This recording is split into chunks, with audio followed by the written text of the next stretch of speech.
Como parte de la serie de episodios de cómo abrir tu propia cervecería, estaré entretejiendo episodios los cuales reflejen la realidad de algunas personas que hayan pasado por este proceso. Este es el caso del señor Anthony Cesari, quien abrió la cervecería Personal Best curiosamente esta misma semana. Este episodio fue grabado hace unos meses atrás y en aquel momento Anthony estaba batallando las legalidades con las autoridades locales de cómo abrir la cervecería, qué tipo de requisitos, qué tipo de permisos eran necesarios.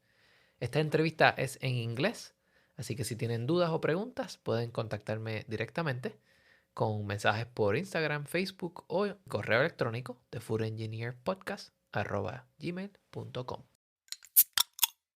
Today's episode is sponsored by Athletic Brewing Company, America's leading non-alcoholic craft brewer. Have you been thinking about cutting back on alcohol, but still aren't sure if near beers are for you? Check out Athletic Brewing, the most decorated non-alcoholic brewer in the world. Athletic produces a wide selection of great-tasting brews, including IPAs, Goldens, Darks, Lights, Sours, and more. Their non-alcoholic beers have won over 70 awards and are fit for all times, so you can drink them anytime and anywhere. Plus, Athletic has invested significantly in food safety and quality control processes. Every Athletic brew is tunnel pasteurized, allowing them to deliver shelf-stable products that are food safe. Now you can enjoy great tasting craft brews all night long and still be ready for whatever life throws at you tomorrow. For a limited time, new Athletic customers can receive 20% of their first order when they visit athleticbrewing.com and use the promo code FoodEngineer at checkout by October 31, 2023. That's FoodEngineer, all one word, for 20% off your first order at athleticbrewing.com.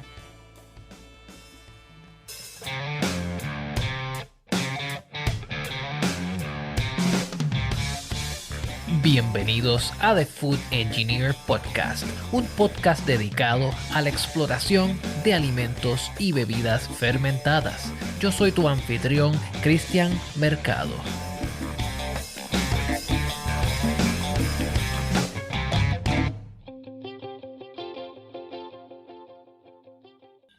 Welcome to a new episode of the Food Engineer Podcast. Today we're interviewing Anthony Cesari, who is the owner at Personal Best Brewing Company. Welcome, Anthony. Thanks for having me. We're going to be talking about the process of opening a brewery. Yeah. Where to begin? Yeah.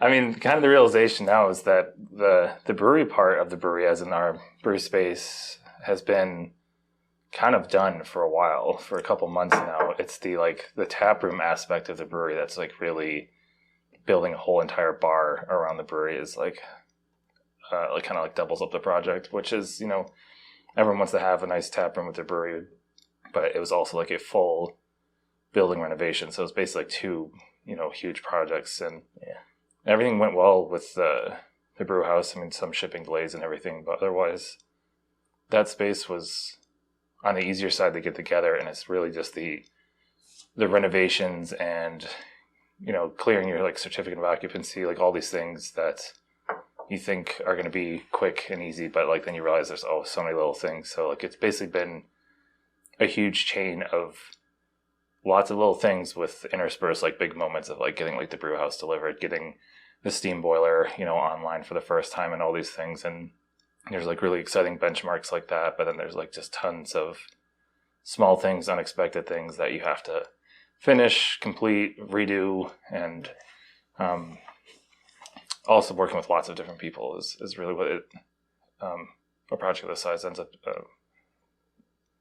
inevitably having to do with it, because so much is contract work that you would love to be able to make things go faster by putting in some more work yourself, and there's opportunities to do that at different stages, but everything, plumbing, electric, heating, has to be done by professionals, and I think it's a busy place, so it's tough making everyone's schedules work together.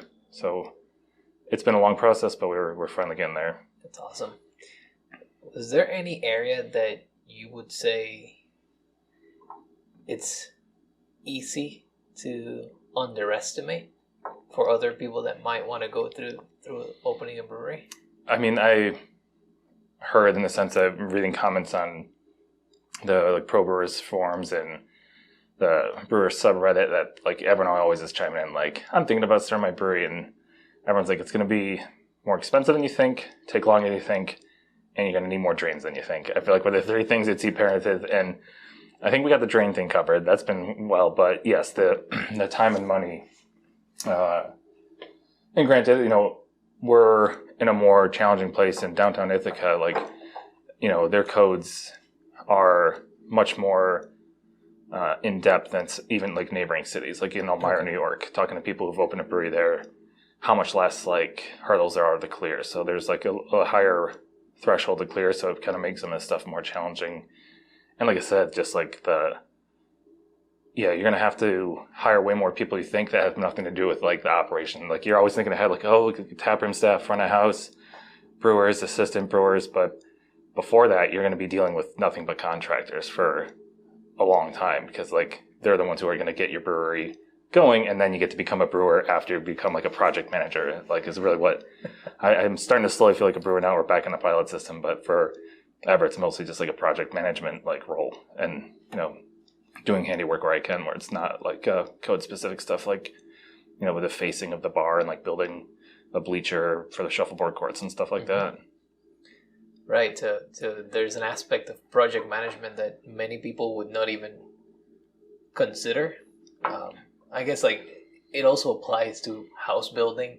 When people decide to renovate or when people decide to build their own houses, they don't typically think about a project manager.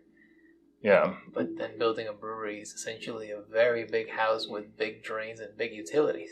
I think outsourcing is definitely during certain phases when there was a lot more, when there was like 3 different contractors there at once at any given week or at the same time.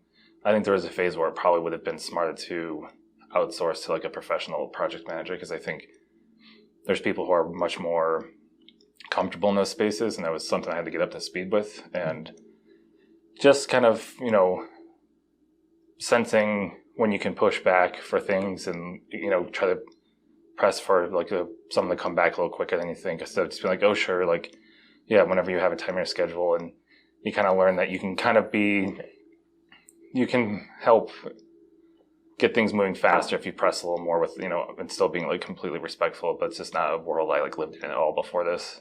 Yeah. Like, I don't, you know, other than someone to come and install a hot water heater in my house, I can't remember like the last time I had to deal with like a professional installation of anything. So it went from 1 or 2 to 15, like, you know, different things to deal with now. Do you find that it changed your perception or perhaps your attitude towards leadership, like towards working with many people at once? I mean, it's a good like warm up to what it's going to be like to manage more people at the brewery. I mean, depending on your capacity, but like you're balancing people's time schedules, availability, people of different coming with different like mentalities and moods and stuff like that. And, you know, so it is, you know, they're not your employee, they're just, you know, you're paying them for their work, but like it certainly is like a little bit of training for like then when you're gonna have to do it yourself. So I think it's probably helpful that you kind of, if you're doing your brewery from scratch, that you're gonna get to interact with people. I mean, granted, not everyone's coming from where I am. Like some people could have managed restaurants or bars before this, so then the front of house and taproom stuff is probably a walk in the park for them. But for me, it was more the things I love about brewing, like the minutia, the systems, the troubleshooting, the process iteration, basically had nothing to do with this phase of building the brewery. You know, this is like, you know, a completely different set of skills and things, and definitely ones that I have more of now and lacked at the beginning. And I certainly have an appreciation of people's physical space of breweries now. It's like I'm looking at people's ceilings. I'm like, oh, what speaker system do you use? So like I feel like you do get an appreciation of, you're going there to taste a beer at the end of the day, but when you've gone through this, you appreciate how much work is just to get this building, even if it's like a brewery you don't find particularly novel and aesthetically or something. Like just to get the boxes checked and open up is like a long list of things to do That's an interesting point because the whole premise of hospitality is to provide an experience to people. Mm-hmm. And now you're moving from the technicality of being a brewer to immersing yourself in an industry that depends on the experience of your customer.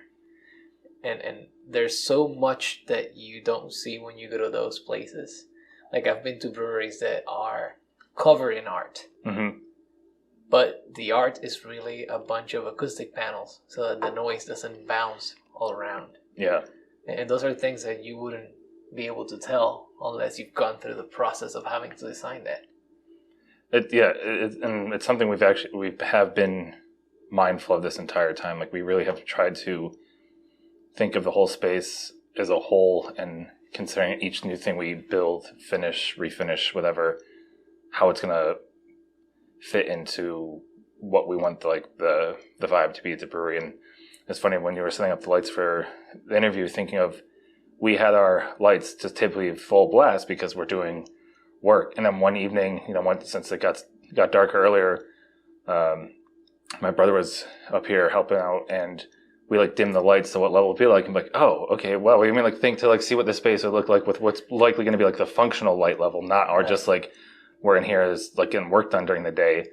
What's going to be the light levels when people are hanging out here, in the evenings and having drinks, and then the sun's gone down. It's it just little things like that you kind of forget about. And you're this is going to be what the light looks like most of the time. But we just for us, it was never, we had no reason to ever dim the lights, for a year, because why would we? And then just that thing, you're this changes the vibe of the space completely. It makes it a little cooler than we wanted. So think of bringing warmer colors into the space, because it's a lot of cement and blues to greens and grays, and so it's to get some more warmth in there, I think, is important. So it's just that unexpectedly coming out of nowhere, just because we decided to dim a light past sundown, and now thinking of how what paints are we going to use now, and to really think of what it feels like to be in this space. And I feel I'm way more mindful of that in other people's breweries now. Right. And restaurants too. It goes for every place. Yeah. So talking about that, talking about restaurants as well, have you considered food options in the space of your brewery, and how would that look like? We have a designated space for the kitchen already. Right now it's a glorified workbench room, and where we have storage, but it's basically budget prioritization. We aren't going to be able to stand up our own kitchen in there probably in the next half year or more. However, we are going to get it as a kitchen space with the requirements from the health department to then maybe offer the ability for existing food stands and food trucks to do service out of there. They won't be able to cook their food there because we won't have a fully level 1 or 2, I forget, kitchen that you need. But they'll be able to, because they already have their mobile setup for a food stand or food truck. They can prepare under their own license, come in, and then they can be, so we can kind of have a little commissary, swapping in and out food services, what we're going to try to do initially. So finish the brew, get open, have the brewery operational, then start to invest into the kitchen space. And then long term, it will be a full tavern. We will have an operational kitchen. Probably, on the smaller side, it's not going to be a full restaurant, but we have an idea of what we want to do. So a little bit more than bar snacks, and some specialty. Nah, it's not going to be pizzas though. I know that. There's too many places doing pizzas. We haven't decided what's going to be, but I can tell you, we will not have. I love brick oven pizza, but that's not what we're going to do. Yeah, there's plenty of pizza places in the area, but I think that anywhere, at least in Ithaca, anywhere when you can get a high quality, even snack that is predictable, I think that you're going to be well. At least that's my opinion, but it could be far from a fact. But what I've seen is that the type of businesses that tend to have fresh ingredients and repeatable quality, they tend to fare pretty well. Yeah, it's nice to see the food truck scene slowly expanding over time in Ithaca. It was surprisingly lacking moving here, what was it, 8 years ago now? So it's nice to see more of that. The farmer's market's great for like the food stand stuff, but obviously that's seasonal. So hopefully we can take advantage of maybe through this winter, or also if it is another year delay for the kitchen, because the next step in the spring is we want to prioritize our beer garden space too, because that's unfinished, because we don't need it right now because no one's going to be outside. And Right. it was just an easy thing to box out of the site plan to be like, we'll update a new plan, but for now this is our finished site plan, which does not include a beer garden. And then hopefully by that we'll get that stood up, because then we at least alleviate the need for the kitchen, because now we can just roll up a food truck to the outdoor space. So my guess is it probably will be like a full year before we have a fully built, the final kitchen, and not just like a kitchen space for service. So, in that sense, when you are preparing your space, given that I guess we're in a very cold region compared to I guess the rest of the country, what type of adjustments or what type of considerations that you have to have in mind in terms of your space because of the weather? Well, we just lucked out with just honestly the square footage. Like, so we have a lot of indoor space. So obviously that's a big chunk of Ithaca season.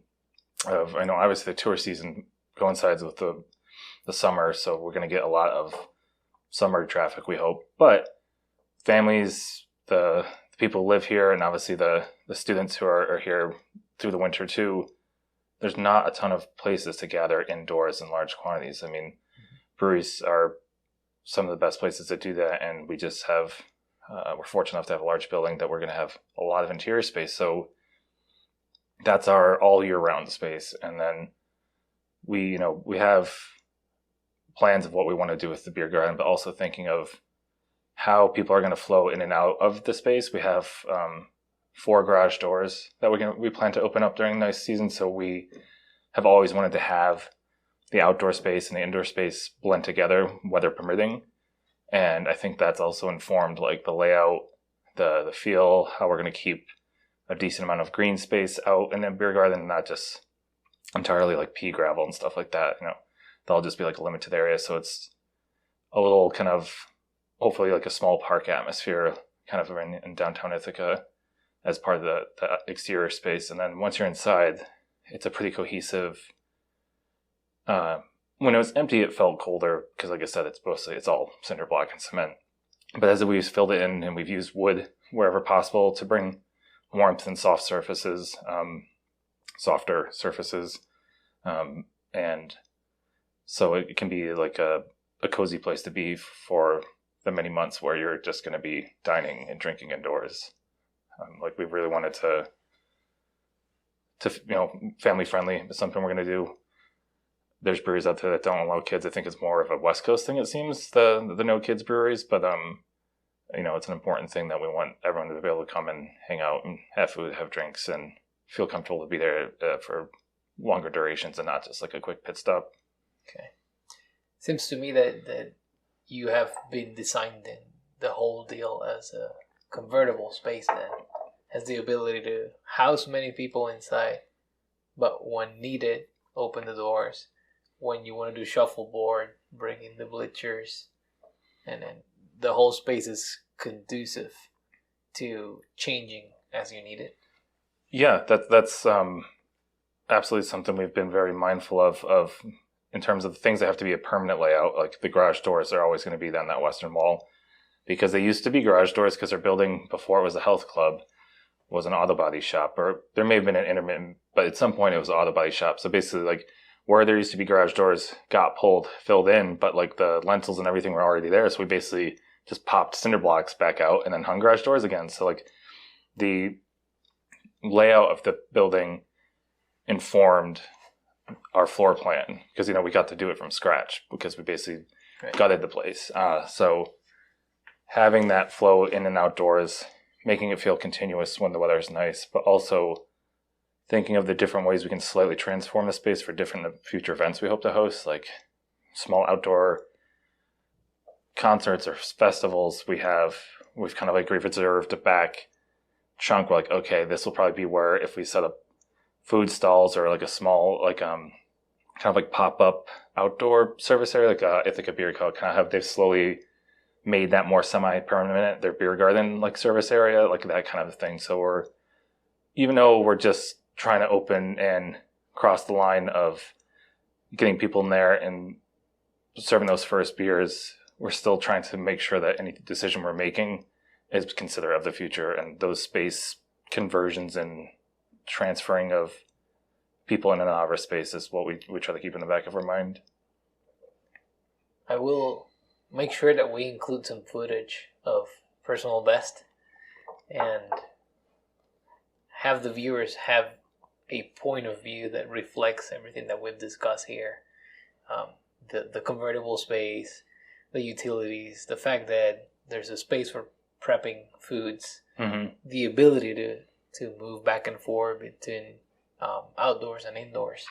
So that's something that it's very important for any brewery, I would say. But from my perspective, especially in the weather in Ithaca and with the type of businesses that are here and the type of community that tends to frequent those places, those are very important considerations. So I just wish you good luck. Thank you. I wish you the very best. And I appreciate it. I want to be one of the first ones to have a beer there.